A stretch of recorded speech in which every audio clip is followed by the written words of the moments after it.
بسم اللہ الرحمن الرحیم والحمد للہ رب العالمین والصلاة والسلام علی سید المرسلین وعلی آلہ وصحبہ اجمعین، اما بعد۔ محترم ناظرین کرام، احکام دین کا پروگرام پیش خدمت ہے۔ آپ کے سوالوں کے جواب ہم آپ کو کتاب سنت کی روشنی میں پیش کرنا چاہتے ہیں۔ تو آئیے ہم سوالوں کی طرف آتے ہیں۔ آج کا پہلا سوال یہ ہے کہ کیا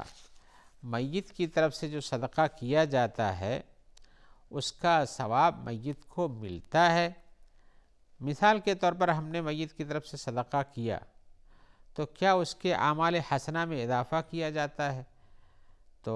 یہ سوال ہے۔ تو جواب میں کہنا چاہوں گا کہ میت کی طرف سے صدقہ کرنا یہ مشروع کام ہے، مشروع کام ہے، اور اس کا ثواب بھی ملتا ہے۔ اس کے اعمال حسنہ کا کیا نتیجہ ہوتا ہے؟ ثواب ہی ملتا ہے۔ انسان اپنی زندگی میں جو اعمال حسنہ اچھے نیک کام کرتا ہے اس کے بدلے میں اللہ تبارک و تعالی جو اس کو جزا دیں گے، جو ثواب دیں گے، پھر اس کے نتیجے میں جب اس کی کاؤنٹنگ اس کے حق میں زیادہ ہو جائے گی تو اس کو اس کا فائدہ ملے گا اور جنت نصیب ہوگی۔ پھر اس کے حساب سے جنت میں درجات ہوں گے، ایسے اس کے حساب سے عذاب قبر میں ہے، میدان محشر میں ہے، پل صراط کے پار کرنے میں ہے، جنت کے درجات حاصل کرنے میں ہے۔ تو یہ سب تو اعمال حسنہ کی بنیاد پر ملتے ہیں۔ تو انسان جب مر جاتا ہے تو اس کے اعمال بند ہو جاتے ہیں۔ آپ نے وہ مشہور حدیث سنی ہوگی جس میں آیا، حضرت برہ کی حدیث ہے جو بخاری اور مسلم میں ہے اور بہت سی کتابوں میں ہے، وہ یہ ہے، اذا مات ابن آدم انقطع عملہ الا من ثلاث، جب ابن آدم یعنی انسان مر جاتا ہے تو اس کا عمل بند ہو جاتا ہے، نہ اس کے بعد نہ اچھائی کر سکتا نہ برائی کر سکتا، اس لیے کہ عمل کا تعلق تو دنیا میں زندہ رہنے سے ہے۔ زندگی ختم ہوئی، عمل کا دروازہ بھی بند ہو گیا، نہ اب آپ برائی کر سکتے ہیں نہ بھلائی کر سکتے ہیں، بلکہ اپنا انجام دیکھ سکتے ہیں۔ تو حدیث میں ہے کہ انقطع عملہ الا من ثلاث، اس کا عمل بند ہو جاتا ہے لیکن تین چیزوں کا عمل جاری رہتا ہے۔ مر جانے کے بعد بھی اس کا عمل جاری رہتا ہے، یعنی اس کے ثواب اس کو ملتا ہے۔ وہ کام چل رہا ہے تو اس کا ثواب بھی وہ اعمال حسنہ میں سے ہے، ملتا رہتا ہے۔ لیکن ابھی تفصیل آپ دیکھیے، رسول اللہ صلی اللہ علیہ وسلم نے بتایا ہے، جو ایک تو آپ نے بتایا صدقۃ جاریہ، یہ ایک صدقہ وہ جو جاری رہتا ہے، یعنی جس کا نفع ابھی بھی، جو کام وہ نیک کر گیا ہے اس کا نفع ابھی بھی لوگوں کو ملتا رہتا ہے،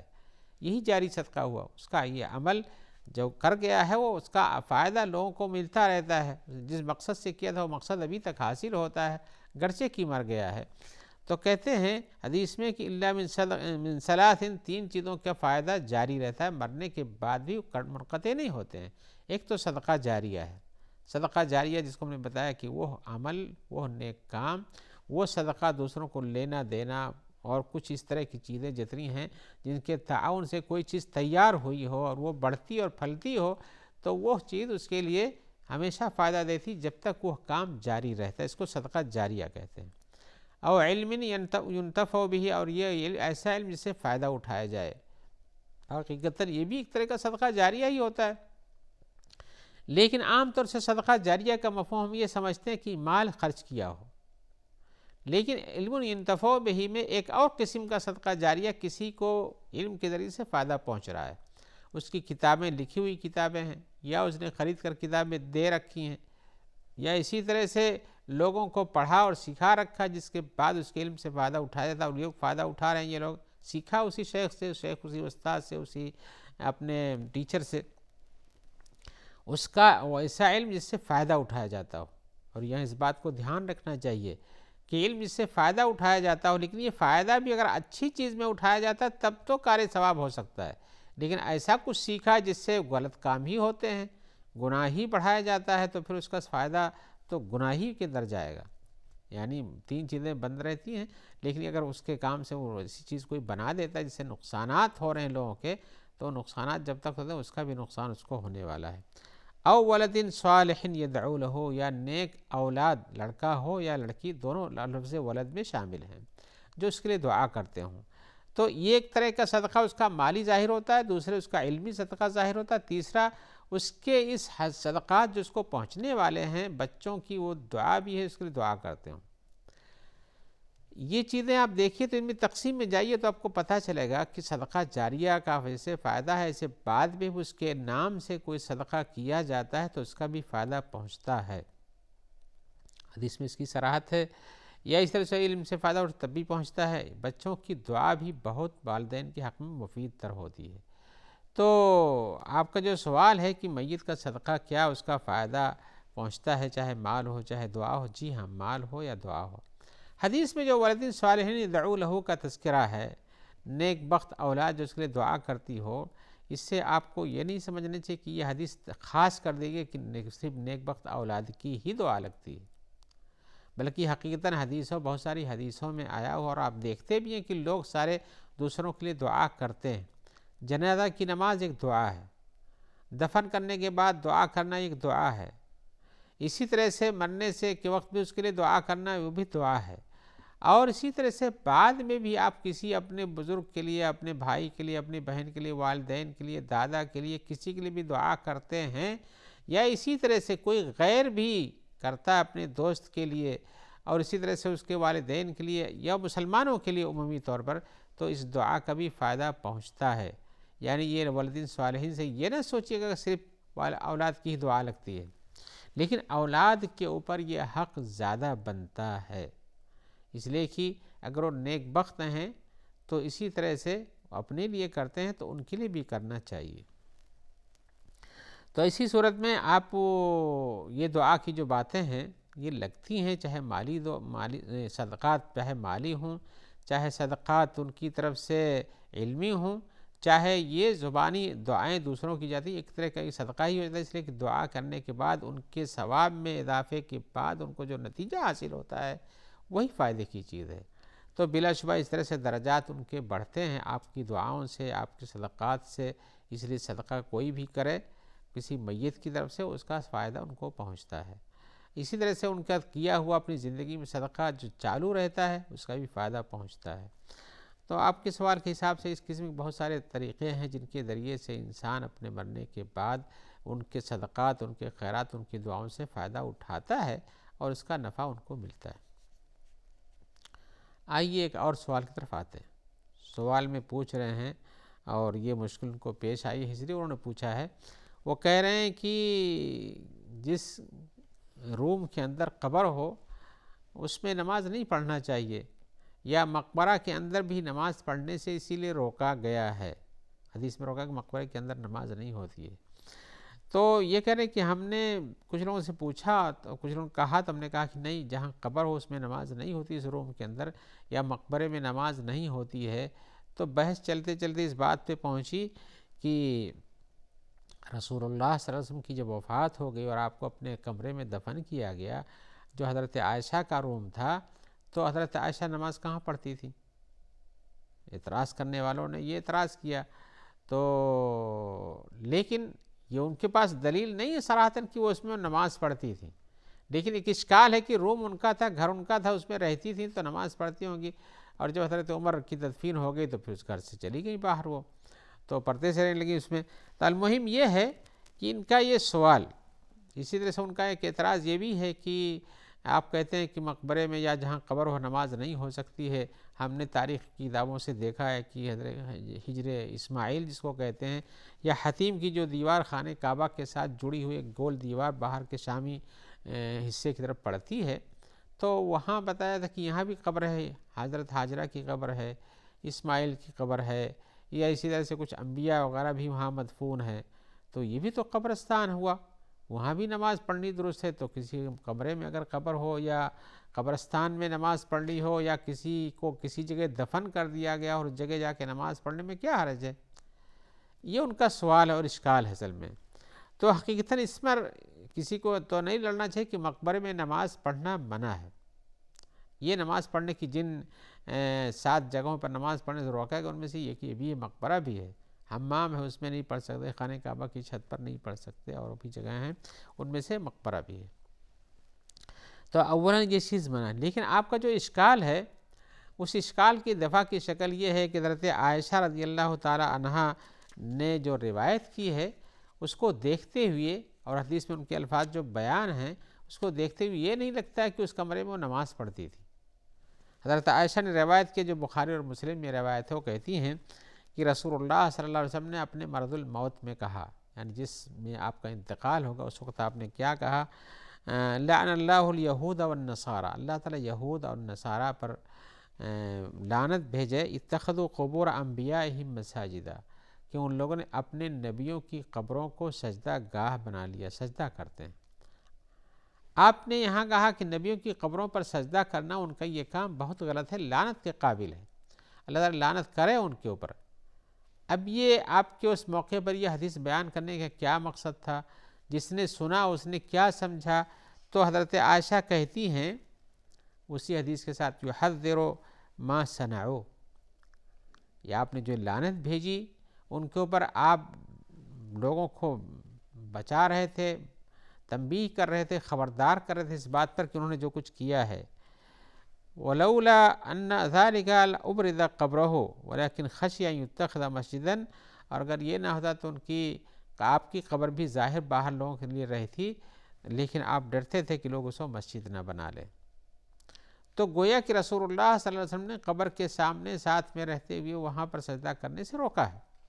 حتیٰ کہ اپنی قبر کے بارے میں آپ نے یہی فرمان دیا ہے۔ اور جو لوگ بنی اسرائیل میں سے، انبیاء یہود و نصارہ میں سے جو نبیوں کی قبروں پہ سجدہ کرتے تھے، ان پر لعنت بھی بھیجی آپ نے کہ اللہ ان کی لعنت بھی بھیجے۔ تو ایک روایت میں ہے ولیکن خشی ان یتخذ مسجدا، لیکن آپ کو ڈر تھا کہ آپ کی قبر بھی مسجد نہ بنا لیجیے، وہاں پر بھی لوگ سجدہ نہ کرنا شروع کر دیں۔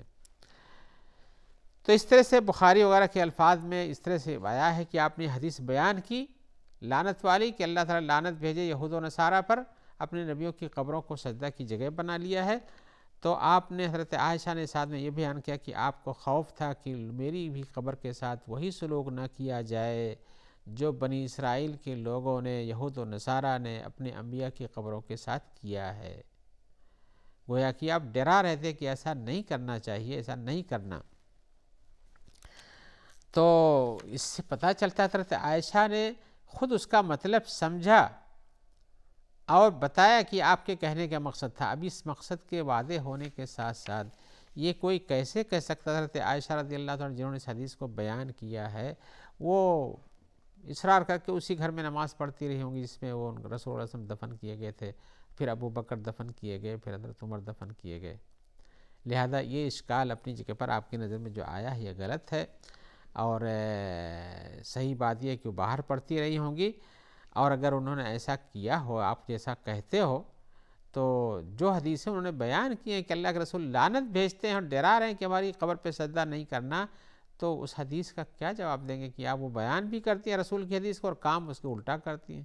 ایسا نہیں ہو سکتا، ایسا نہیں کیا انہوں نے۔ اور رہ گئی بات جو آپ نے پوچھا ہے کہ ہجر اسماعیل کے اندر، حتیم کے اندر جو قبریں ہیں لوگوں کی تاریخوں میں، تو یہ تاریخوں سے ثابت نہیں ہے کہ وہاں پر حضرت اسماعیل یا حاجر کی قبر ہے، اس کی کوئی تاریخی روایت ایسی موجود نہیں ہے جو کہ صحیح طور پر سند سے ثابت ہو۔ آئیے ہم ایک اور سوال کی طرف آتے ہیں۔ سوال میں ہمارے بھائی پوچھ رہے ہیں کہ جو لوگ عبادت کرتے ہیں، مومن بندے جو عبادت کرتے ہیں، ان کے اوپر بڑی مشکلات آتی ہیں زندگی میں، ہر دم ابتلا و آزمائش میں رہتے ہیں، کبھی بیمار ہو گئے، کبھی مال کا نقصان ہو گیا، کبھی کچھ ہو گیا، اور جبکہ اس کے مقابل میں جو اللہ کے نافرمان ہیں ان کو بڑی ہی نعمتیں ہیں، بہت اچھے سے رہتے ہیں، بہت کماتے ہیں، اچھا رہتے ہیں، اچھا کھاتے ہیں۔ یہ تو حقیقتاً ہم دیکھ رہے ہیں اور دیکھ بھی ہوتا بھی ہے کہ ایسا، لیکن اس پر سوال ان کا جو ہے کہ ایسا کیوں ہوتا ہے؟ اللہ تعالیٰ کو تو اپنے نیک بندوں کے لیے تو دنیا میں بھی آشائش دینا چاہیے، آخرت میں بھی دینا چاہیے تھا، لیکن اس سوال کے اندر جو چیز پوشیدہ ہے اس کے طرف ہم جاتے ہیں۔ اس سوال میں تو یہ لگتا ہے کہ آپ کو یہ صورتحال جو مومنوں کی ہے اس پر اعتراض ہے، اور اللہ کا یہ کرنا یہ بھی غلط ہے، ایک اعتراضی جملہ ہے یہ کہ ایسا کیوں ہوتا ہے۔ یہ تو شکوہ جواب شکوہ میں بھی پائیں گے آپ، اور اس طرح سے اور بھی لوگ ایسا کہتے رہتے ہیں، لیکن حقیقت یہ ہے کہ اللہ تبارک و تعالی کی کیا حکمتیں ہوتی ہیں ان کو آپ نہیں جانتے، اور ہم نہیں جانتے، اور کوئی بھی نہیں جانتا ہے۔ ہمارے اور آپ کے جسم میں ایک چیز روح ہوتی ہے، روح، روح کے بارے میں بھی اللہ کے رسول سے لوگوں نے پوچھا کہ روح کیا چیز ہے، آپ بیان کیجئے، تو اللہ کے رسول کے پاس اللہ کی طرف سے جواب آیا یسألونک عن الروح، اور وہ لوگ آپ سے روح کے بارے میں پوچھتے ہیں، قل الروح من امر ربی، کہہ دیجئے روح یہ میرے رب کے اوامر اور اس کے احکام، اس کے معاملات میں سے ہے، وما اوتیتم من العلم الا قلیلا، یہ میرے رب کا معاملہ، روح کیا چیز ہے تو وہ جانتا ہے، وما اوتیتم من العلم الا قلیلا، تمہیں تو بہت معمولی سا علم دیا گیا ہے۔ تو انسان کے پاس تو بہت معمولی علم ہے، اس کی بنیاد پر اللہ کے کاموں پر اعتراض کرنا، یا کہ ایسا کیوں ہوتا ہے، ایسا کیوں نہیں ہوتا ہے اور ایسے ہونا چاہیے، یہ انسان کی اپنی جہالت ہے، اپنے روح کے بارے میں اسے خود پتہ نہیں ہے۔ اللہ تعالیٰ نے جو کہا کہ وما اوتیتم من العلم الا قلیلا، تم کو علم تھوڑا دیا گیا ہے، روح میں رب کے معاملات میں سے ہے، اس کے بارے میں تم کیا پوچھتے ہو، تمہیں کچھ پتہ نہیں ہے۔ تو یہ روح جو ہم لوگوں کے اندر ہوتی ہے، جس کی کوئی تفصیل کتاب و سنت پہ نہیں دی گئی ہے اس طرح سے، تو ہم بھی کچھ نہیں، اور آج تک دنیا نہیں سمجھ سکی کہ روح کیا چیز ہوتی ہے، کیسے یہ انسان رہتا ہے اور کیا چیز نکل جاتی ہے جس سے انسان مر جاتا ہے۔ تو ایسی صورت میں ہمیں اللہ تبارک و تعالیٰ کے قضاء و قدر پر یقین رکھنا چاہیے کہ کسی کو کچھ ہوتا ہے اللہ کے حکم سے، اور کسی کو نہیں کچھ ہوتا ہے تو بھی اللہ کے حکم سے ہے، لیکن یاد رکھنا چاہیے کہ دنیا یہ جن مومنوں کے لیے یعنی ایک سجن کی طرح، جیل کی طرح سے ہے، اور اور کافروں کے لیے ایک جنت کی طرح سے ہے، اور ایسا ہوتا ہے۔ لیکن اور یہ بھی قرآن میں کہا گیا ہے کہ ہم تم لوگ ان کے لیے دنیا میں زندگی میں موقع دیتے ہیں، اور گناہ کرو اور ڈھیلا اللہ کے لیے انکار کرو، شرک کرو، کفر کرو، کچھ بھی کرو، لیکن آخرت میں اس کا ہے، اور دنیا کی زندگی چھوٹی سی ہے، لہذا اس بات پر اعتراض کرنا درست نہیں ہے۔ اور اسی طرح سے پھر مومنوں کو صبر کرتے ہیں، ان کا جواب، ان کا درجہ بڑھتا ہے، اور صبر کا بہت ہی بڑا ثواب ہے۔ تو حقیقتاً یہ اپنی جگہ پر یہ سوال اپنی جگہ پر، اشکال تو بہت ہے اس میں، اور بھی جواب دینے کی تفصیل کی ضرورت تھی، لیکن ہم اتنے بھی اکتفا کرتے ہوئے کہتے ہیں کہ اللہ تبارک تعالیٰ کے یہ احکام میں سے ہے، اس کے اسرار میں سے ہے کہ کیوں ایسا ہوتا ہے۔ دوسرے مومنوں کو جو صبر کرنا پڑتا ہے اس کے ثواب بڑھتے ہیں، اور کافروں کو دنیا میں موقع ملنے کے بنیاد پر ان کا عذاب اور بھی بڑھتا ہے۔ اللہ تعالیٰ سب کو نیک کام کرنے کی توفیق عطا فرمائے، اور اللہ کے قضاء و قدر پر صبر کرنے کی توفیق دے۔ آئیے اسی جواب کے ساتھ ہم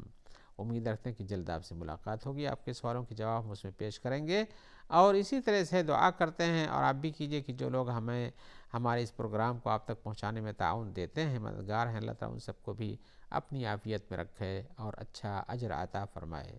السلام علیکم ورحمۃ اللہ وبرکاتہ۔